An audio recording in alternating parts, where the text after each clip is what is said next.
Is doing a wrestling themed video around WrestleMania a cynical attempt to get more views? Yes. You should also ask yourself, do I give a fuck?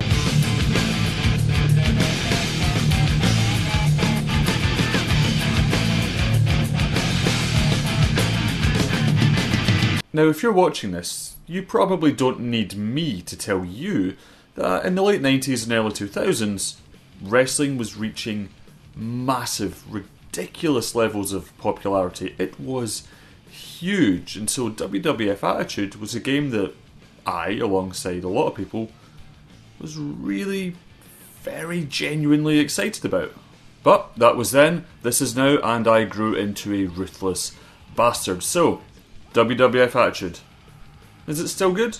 First impressions, how does it look? This is an odd one because when the game first came out, we all thought it actually looked pretty good, especially in comparison to its predecessor, WWF Warzone. It was a pretty big jump. You had bigger, more detailed arenas, you had longer, more intricate entrances, you had a bigger roster. It was a step forward. Even the taking a digital photo of the wrestlers' faces and wrapping it around the character model at the time was really cool. Trouble is, in the cold hard light of the modern day, it doesn't hold up, especially the faces thing. I mean, look at that. That's just weird. The animation in particular sticks out, not because it's uniformly bad, in fact it's a lot better than it was in WWF Warzone, but you can see obvious breaks in the bits that were motion captured and the bits that weren't, for example, when they're walking. Sound, on the other hand, isn't too bad at all. Everyone's entrance music is present and correct. All your wrestlers get their favourite quips and quotes. The commentary actually reacts fairly well to the action and isn't too obnoxious or intrusive. It does its job pretty well.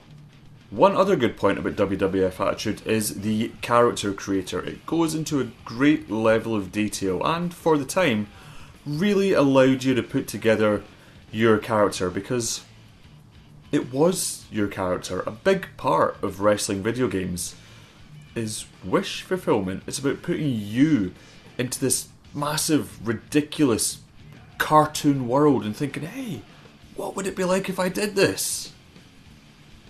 Of course, none of us would ever do that in real life.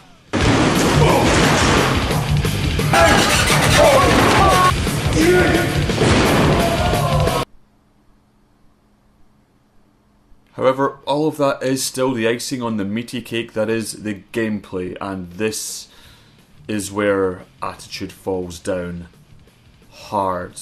I don't just mean falls down hard, I mean like top of a ladder or top of the Titantron right to the ground. Hard.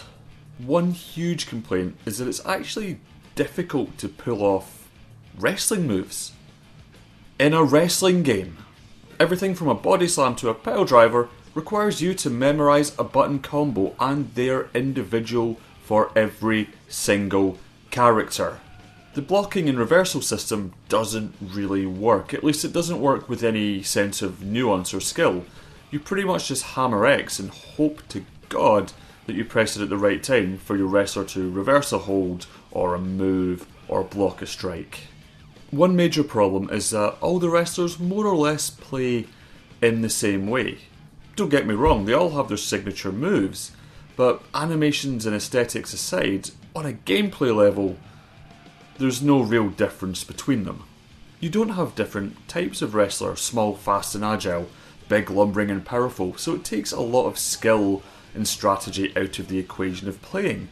And what you're left with is whoever can get their button combos in fast enough.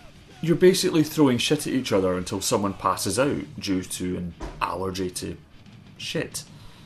Now this would be bad enough compared to the modern day, but the trouble is there were better wrestling games out at the time. Before long the PlayStation would have SmackDown 1 and SmackDown 2, and they were a vast improvement on WWF Attitude. They played better, the arenas were better, you had more variety in them, you could go backstage. They were awesome, but they were nowhere near as good as what the N64 was offering. The legendary WCW vs NWO Revenge, WWF No Mercy and WrestleMania 2000. These games were and still are some of the best, most easily accessible and fun to play wrestling games ever made. Let me put it another way. Those N64 games, they're WrestleMania. In comparison, WWF Attitude, it's a couple of kids playing in the back garden. And that's kind of the sad thing, because its peers were so much better than it, let alone games in the modern day. It's not even worth really checking out for historical or curiosity reasons. It's just kind of bad. Shame. Anyway, those are just my thoughts on WWF Attitude. What about you? Please leave them in the comments below. Follow me on Twitter, Facebook, support my sorry ass and Ko-Fi, hit subscribe, and I'll see you next time.